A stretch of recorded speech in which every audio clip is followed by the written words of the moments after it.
Saradam Devim Ramakrishnan Jagadigurum Padme Tayashritva Pranamami Muhurmuhu. Today, my talk will be special. That means, what types of religion are practiced by the monks and nuns of the Ramakrishna Order, and also the great number of devotees. That means especially the devotees who have received initiation, who are several millions in India. So let me broach this subject. What kind of religion, kinds of religion, not it is one kind, many kinds, we are practicing. It is known that Hinduism is a republic of religions, especially Hinduism. It is being one of the, perhaps the oldest among the major religions. And there has been no element in the history of India except for metaphysical debates. That is the only element which would evolve the Vedic religion over the centuries, evolved into what is Hinduism today. And this Hinduism, full of ramifications, and there is no element in the Vedic religion which would contain this ramification. And the only thing, as I have said, that the debates are the only element, because in ancient India, the rule was this, that when there was debate between two groups of people who follow different paths, those who win, they not only win the debate, normally from the other side, people in great numbers come over to this side. So that was the only thing which was limiting the ramification, but that was not enough. So the ramification went on, in India, it is a huge ramification. Not only that ramification was not contained, on the other hand, there is a saying in India, Naso munir yasya matanna bhinnam. No one is a great thinker if he or she does not have a particular opinion. So that also, to have a particular opinion, to be called a muni, a thinker, you required to have, some difference. So sect after sect arose in India and preached different approaches to the ultimate truth. And all these approaches are religions. And by religion, I mean man's effort to connect with what is beyond the level of senses, and also to fathom what is there in the innermost recesses of the human system. The idea is to find out what is your innermost element in the human system, and also to find out, if possible, the source of the universe. So all these things are called religions. Sometimes, if there is a method particular, it is called yoga also. Because by yoga, what is understood now in the West is Hatha Yoga, these postures. But there is classical yogas. And when man tried to go inside his own system, because both body and mind are changing, so man's effort was to find out if there is something unchanging in the human system. Now, it is dangerous to place before ordinary men and women metaphysical ideas which are contradictory, because the masses everywhere, they become confused. They have low levels of discrimination regarding metaphysical paradigms. So they're confused, they do not know. You say that happened in India. People, those who took up religion very seriously, they were searching. Sometimes they're studying, you see, all people cannot study Sanskrit texts. Those who could, they studied to arrive at some conclusion. And if they're not satisfied, they went to study other sets of books. So it went on like that. A few centuries before Christ, we do not know exactly when, and the Bhagavad Gita was composed, and which is a part of the Mahabharata now. And Bhagavad Gita was historically the first attempt in Hinduism to show the harmony and convergence among the yogas which were prevalent in India. This same thing has been done in 19th century by Sri Ramakrishna, and who did it in a vaster way, because Hinduism had become vaster since the days of the Gita composition to 19th century India. And Sri Ramakrishna lived near Calcutta, which was at that time at least the most anglicized spot in the whole subcontinent. And his slogan, as you know, one of the slogans, important slogans, is Yato Mat Tato Pat. It is Bengali, which means as many religious systems, so many paths to moksha, to liberation.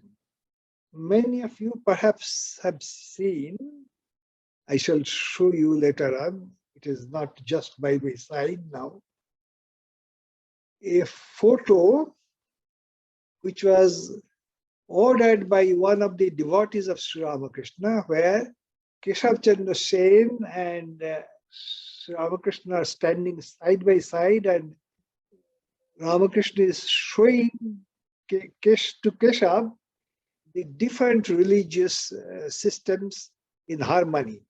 Christ is dancing with one Vishnuit, for example. Things like that. There are many others standing side by side. So this is Yato Mat Tato Pat, this as many religious systems, so many moksha marga, paths to moksha. This is one thing, and certainly you know the insignia of the Ramakrishna Order, the serpent, etc., the rising sun, etc. So that is the question of integral yoga, this wavy waters, that is the karma. Karma means you are moving, so that is the sign. Then the lotus is the devotion. The devotion is ultimately affection. The rising sun is the sun of knowledge. That means you are applying philosophical methods to reach the truth. And this encircling serpent is the, what they call in India, Kundalini Shakti. This Kundalini means coiled up. Kundalini means this coiled up. That means coiled up the energy, spiritual energy, which is like a coiled up serpent, and it has to be raised to spiritual practice. And the swan Hamsa, Hamsa, you see, Hamsa, if you add awe before it, it becomes Ahangsa. So it is a mantra of the Vedantic path. So the swan, which is called Hamsa, denotes Atman. That means the individual self. Idea is that by the integrativity, that means taking all these things together, all paths together, harmonious blending of the faculties, you arrive at your goal, spiritual goal. So this was conceived by Swami Vivekananda, and a Dutch artist. He did the actual job, and it is the insignia of the Ramakrishna Order. Sri Ramakrishna is to say that all religions are valid, because through all of them, at least some persons have reached the truth. That is the proof.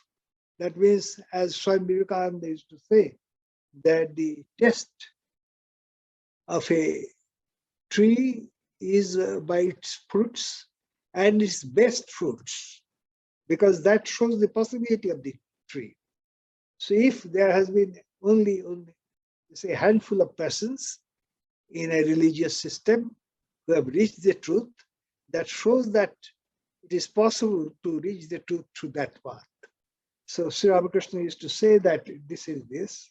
He used to say that there are errors in all religions. That errors means because religious systems were developed by human beings. So in their metaphysics, certain times here and there is always certain error.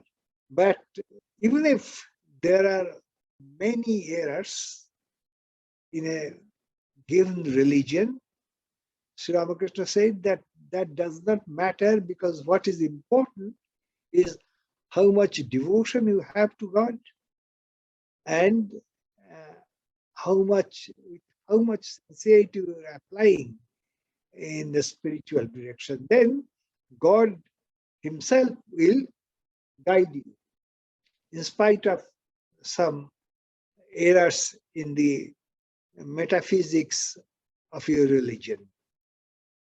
So that is not important, this thing. So what is important is your sincerity, purity, grit, etc. Therefore, no special spiritual path is prescribed in our order, that you must follow the path of bhakti or must follow the path of jnana, etc., etc. No one says. Because through all the paths you can go, though it is also true that Swami Vivekananda used to say that no one who is showing some amount of competence in all the four cardinal yogas has his or her life, he said, they use this, that means Ramakrishna Musha, he used to say, the crucible of Ramakrishna. It has not been ground in the crucible of Ramakrishna, his or her life, because Ramakrishna himself, his life was this integral yoga. Now, then what things are taught to Ramakrishna monks when they entered the order? Nothing but some basic values like chastity, truthfulness, frugality, honesty. These are taught. And some 10 basic disciplines are there. One is puja. Puja is the main manifestation of the popular Hinduism. Ordinary Hindus, they do not meditate on Brahman. They do not read the voluminous scriptures. Maybe those who can read the Bhagavad Gita or some others, maybe the Bhagavad Purana, nothing more than that. but the manifestation is puja. Puja means you do not worship God but devata. Devata means one or a few aspects of Godhead. Mentally, you anthropomorphize, that means you give it a human form, and then you begin to adore it.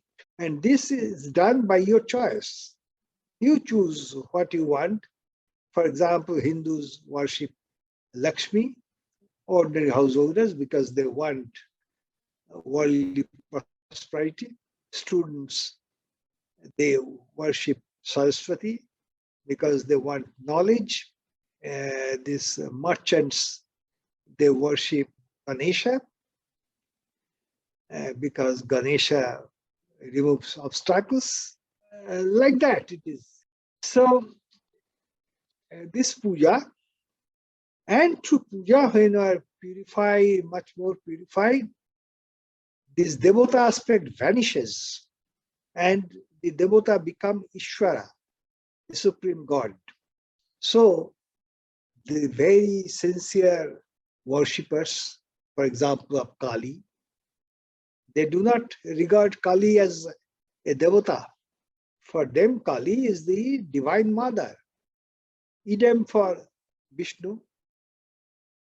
They say those who are Vishnuite or Krishnaite or Shaivite, the same question. They say for them, neither Vishnu nor Krishna nor Shiva, they are not devatas. They are Ishvara, or the avatar of Ishvara. Avatar means divine incarnation. Now, divine incarnation is the backwater. For example, Calcutta. Calcutta is 140 kilometers from the Gulf of Bengal. These 140 kilometers, where during the new moon and the full moon, there is tremendous movement of water. Though it is a river, it becomes a part of the sea. So Avatara is like that. Avatara is a human being in whom you find divine movements in a great way. And in certain aspects, he has got enough divine powers. Swami Vivekananda used to say that an avatara is one who can change a human heart by mere look, mere wish, mere touch. Puja is this. Another thing is advice, that is japa. So what is japa? Japa is your repetition of God's name or a mantra which is related to a devata, which is, in fact, it is the real japa is more than a name. Certain times it may be simply Om, which means the formless God or the supreme God, with form, anything you may take. Both are represented by Om, and it has got many other meanings. We are not going to that today. Now, this japa. This japa is, and 80% of India's saints, they become saints over their beads. They do enormous amount of japa. Even the Holy Mother used to say that those who are suffering mentally, you see, let them do 10,000, 15,000 japa every day. Japa is very important. Japa, though it is in the beginning, it is mechanical, but at the end, the japa becomes meditative. The japa enters into your system, and as soon as you begin to utter the japa mantra, you will be a changed person due to this is the force of practice. Then the meditation. Meditation is normally visualization There are different sorts of meditations, different grades of meditations. We have discussed it when we studied the Patanjali Sutras. And of course, there are also the difficult meditations. There are also meditations without anything, without any, that means you are not meditating on something. You are meditating with a mind totally purged of thought, which is difficult. And then, as in all religions everywhere, prayer to be successful has to be intense, and the person who is uttering the prayer must be pure. That means as much purity you can achieve as possible. So prayer is there. And then reading cum reflection. According to your capacity, you read, but you reflect much more. That means if you are reading for 15 minutes, you should reflect at least for 45 minutes. Sanskrit especially, you say, certain words are small words, but charged with great meanings. So all these meanings, you must find it out through your mental quest. So reading cum reflection. When you are reflecting on it, it is also a kind of meditation. Then devotional singing to heighten, that is not heighten, I should say eulogize. To eulogize this bhajana, this is called bhajana in India. You see, there is a saying of God, Nahang tishthavi vaikunthe bhaktanam hridayena cha madbhakta jattu gayanti tattu tishthavi narada. Which is, God is saying to the sage Narada that I do not reside in heaven. I do not even reside in the hearts of devotees. Where my devotees sing my glory, there I reside. That means, of course, you should not take it literally, say. God resides in every heart, and especially in the hearts of devotees. But to eulogize this bhajana, and for Sikhism, Nanak prescribed 3 disciplines. One is seva, another is sumirana, another is kirtana. Sumirana means smarana. That means this japa. So kirtana means the singing. These 3, according to Nanak, is enough to reach God. Then the question of chanting. Chanting is you chant hymns, or you chant your preferred shlokas, verses, which are ennobling, surely. So you must choose those things which are ennobling. For example, Mahatma Gandhi every day used to chant the last 18 verses of the 2nd chapter of the Gita. Then loving service to the needy. It is not ordinary service. It should be loving service, especially seeing the manifestation of God in the needy. God is there everywhere, but we must also remember that God is there in the diseased, in the maimed persons. God is there. So, loving service to them, that means it is a service to God. Then in general karma yoga, all activities whatever you do, you offer to God. You do not try to reap the fruits thereof. This is a kind of sacrifice. Through this sacrifice, you purify yourself. And then ultimately, the Vedantic arguments, those who are capable of doing it. If you have a philosophical bent of mind, you are capable of doing this, mentally cogitating over these great, what they call magna dictums of the Veda, Mahavakya. Things like Aham Brahmasmi, I am Brahman, Tvattamasi, thou art that. What is the meaning of these things? You, Pragyanam Brahma. Say, these are Mahavakyas. They are not ordinary Vedic statements, they are this magna dicta.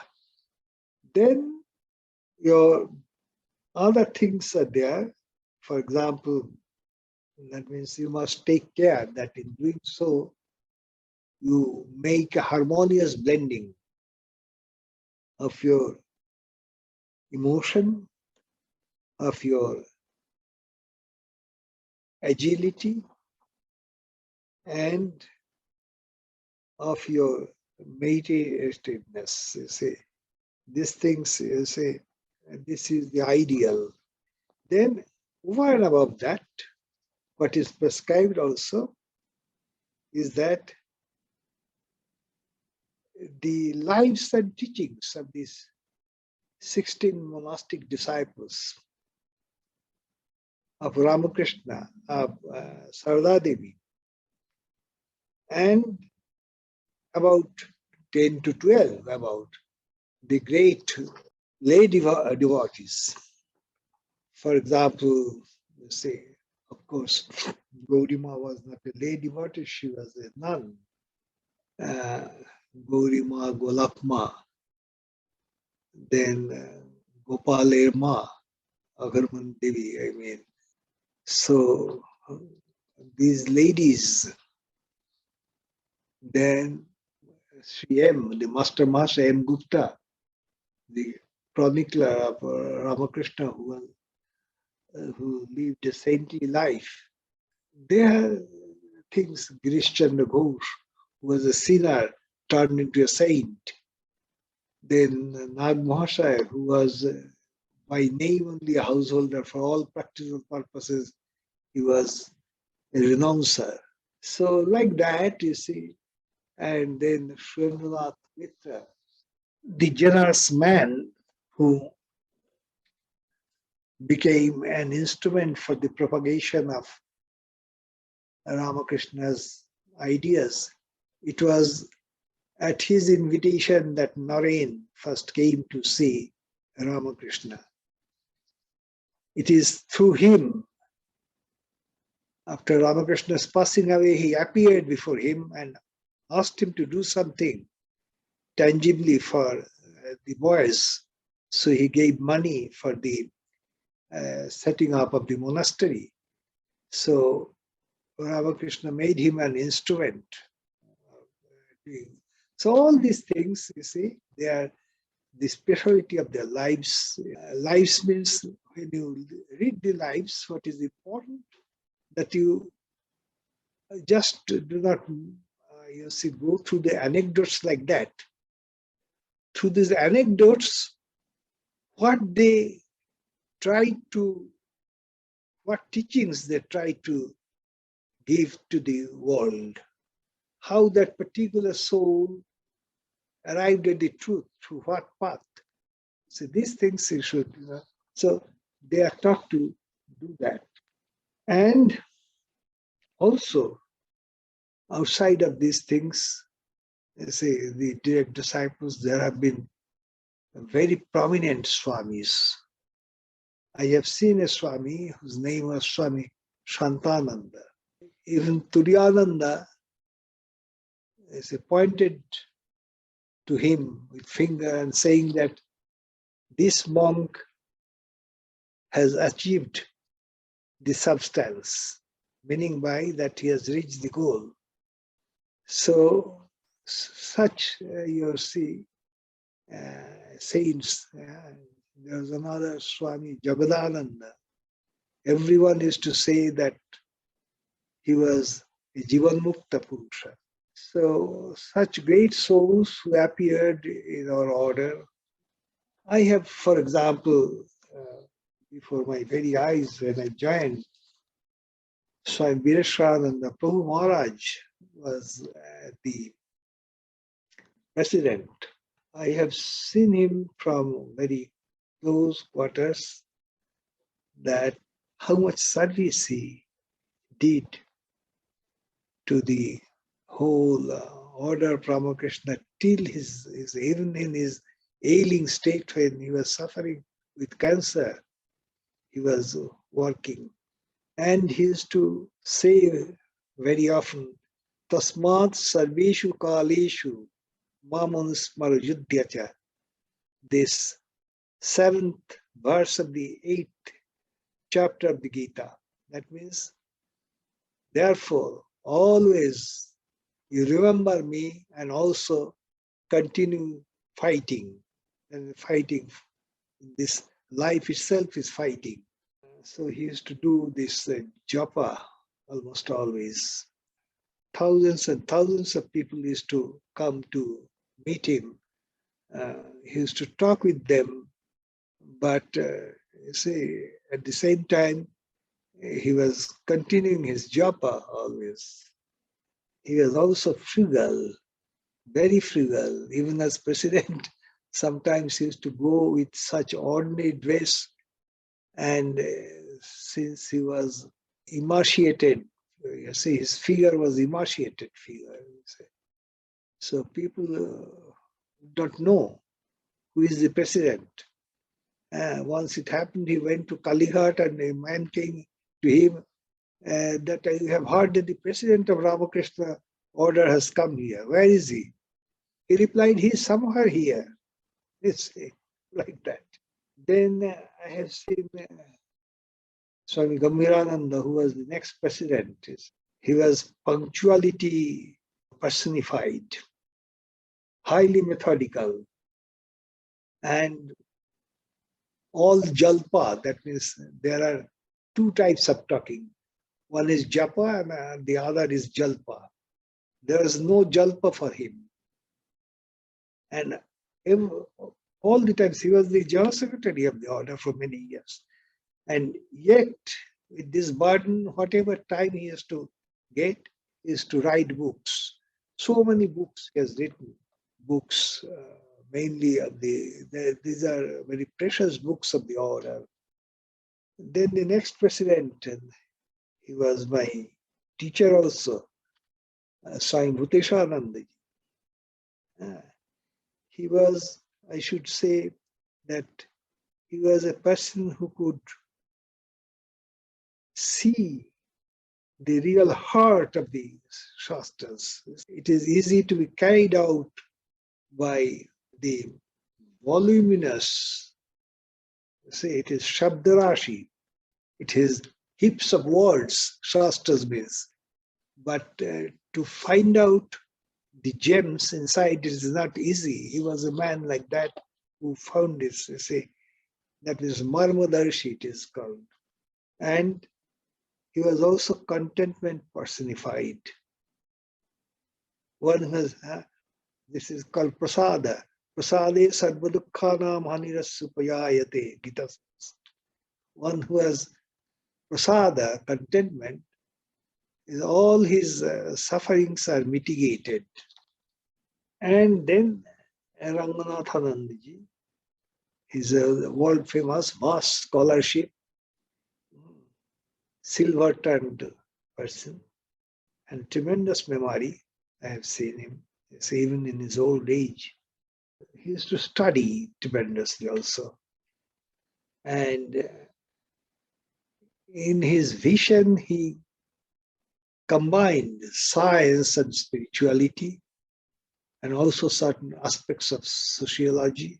That was his very, very popular speaker of spirituality. He was, I'm talking about him. And Gahanananda-ji, he came to Geneva to me here, I remember. He has also served the Sangha, and he was a man who could carry extraordinary administrative burden. You see, I have seen him with what calm he used to move in spite of his institution being surrounded by workers who were striking in those days. I mean, in the hospital in Calcutta, which is, I've seen him. You see, how much calm.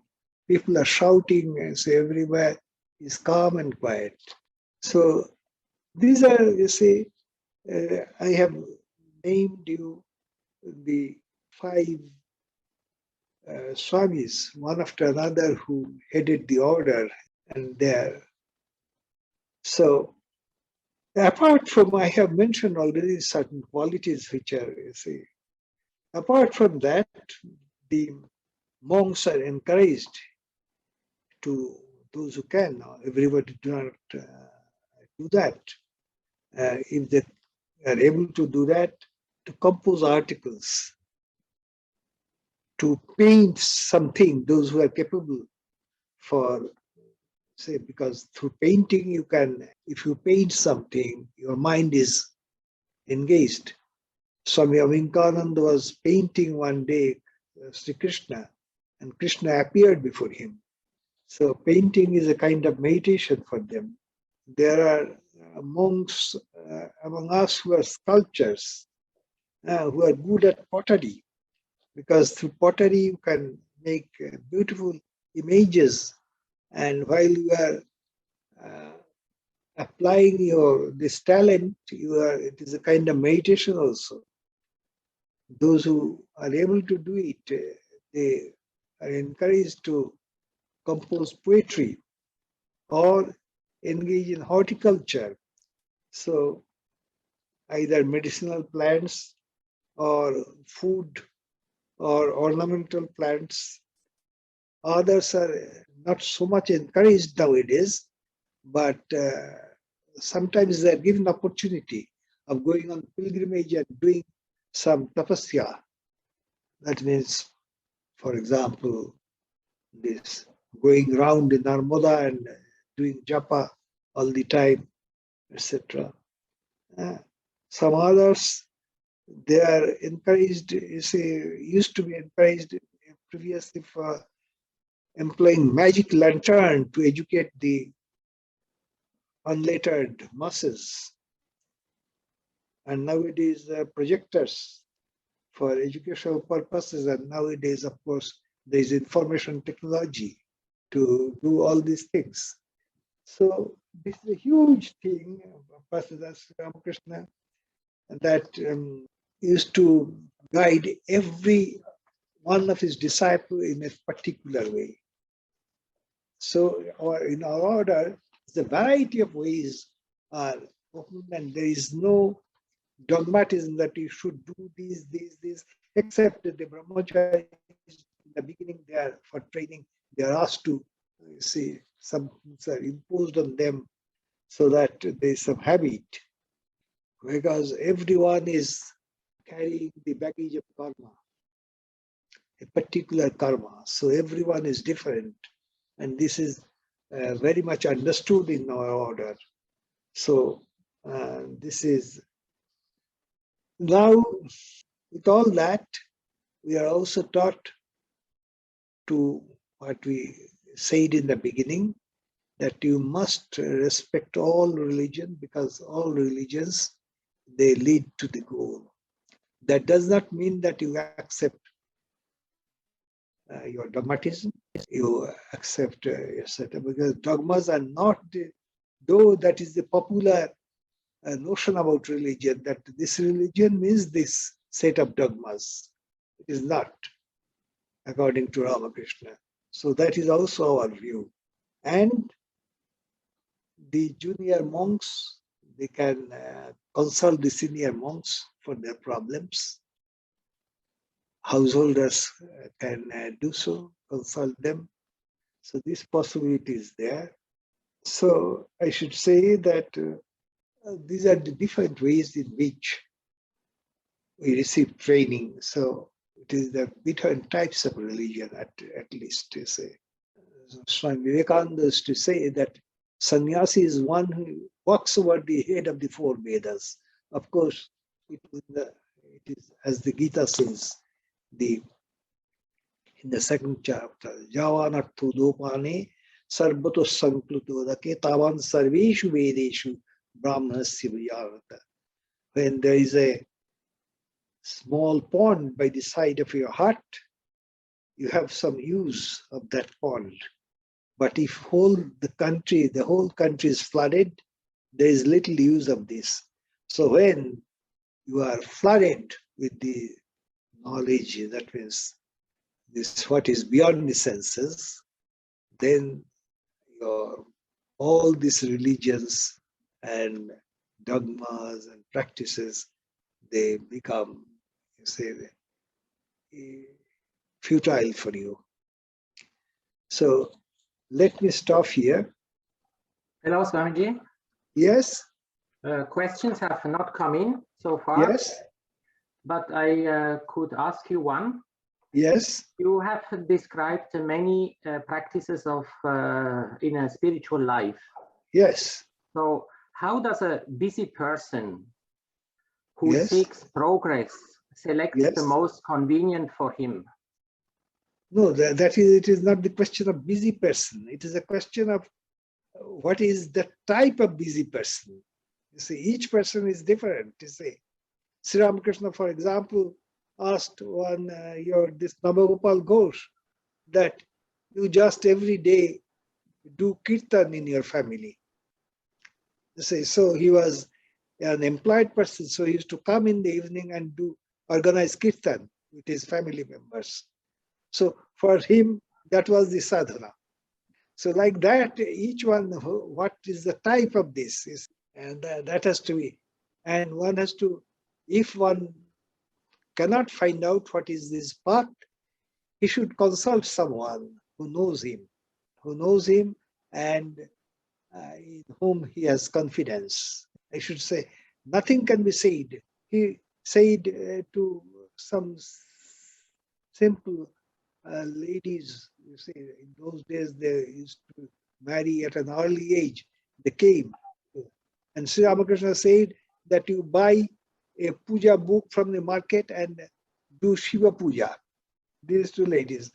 But again, when your Ishan was doing your puja vessels, some upasana, which a Brahman does in the temple of Kali, he rebuked him. Throw away these vessels. Make your name connotative. Your name is Ishana. How long will you do it? So he was completely, for each person, he used to see not only what is there in that person, what is the evolution of that person. The same person may, over the years, evolve into another type. Thank you, Swamiji. Okay. So if you think that we have topics for the meditation, we could continue with this one. You can, for example, you say, I do not know. For example, we have been discussing so much about Vivekananda. For example, certain times you can think of, you say, Swami Brahmananda was a great spirituality, tower of spirituality. Now, I do not know if you have a meditative, his picture, the meditative pose, you see, is almost meditating. You see, there are pictures. There is one picture where he's almost doing meditation. And so those are the things. One should look at them every day. Or I should suggest that, let me bring Tadatmananda's your group, and according to your wish, you meditate on any one of them. I bring the Tadatmananda's group, and this is Tadatmananda's picture. Many of you have seen it, I suppose. This is a wonderful thing of meditating on them. If you know something about the prominent things about their lives, you see, this is one way. So let us do that. You have something like that?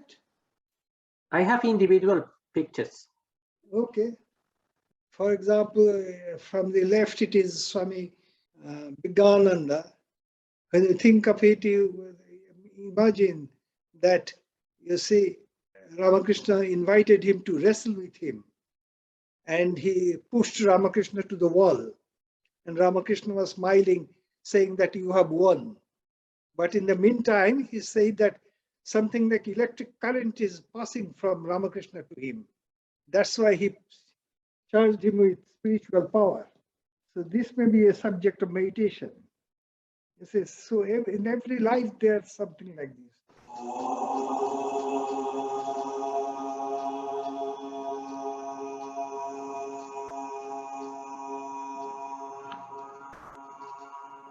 So here is Swami. Next to him, from left I'm talking, is Akhandananda.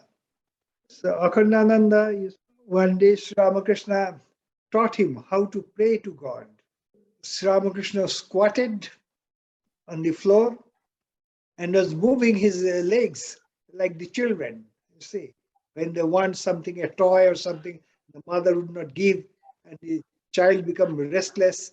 So you should move your limbs like that and ask what you want from God. Of course, he used to teach them to ask for only spiritual things. Now, this thing you can think about, and as well as the fact that when he went to Murshidabad and found himself surrounded by hungry people, and he thought of leaving the place, that what can I do? I have no money, and everywhere people are dying of hunger, etc. So suddenly he got up and he felt that someone is pulling his dhoti, and he heard the voice of Sri Ramakrishna saying, the Dakna ki ha in Bengali. That means just wait and see what happens. Why do you leave the place? You may think of these things. These are important things in his life. After the passing away of Sri Ramakrishna, he tried to jump under the running tram to finish his life, and Swami Vivekananda himself came to lift him up from the tram road. These things you may meditate upon.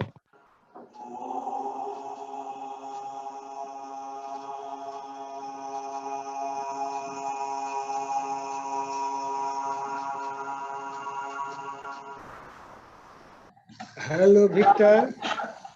Yes, Swamiji. Just one point. Yes. Sri Ramakrishna used to say one thing regarding your question, that if a person is very busy, then he should, for 1 or 2 minutes, pray to God with as much concentration as he can command. You see, once or twice daily, that is sufficient for him, because God knows that he is busy, he cannot do more than that. Thank you, Swamiji. Namaste. Thanks to all.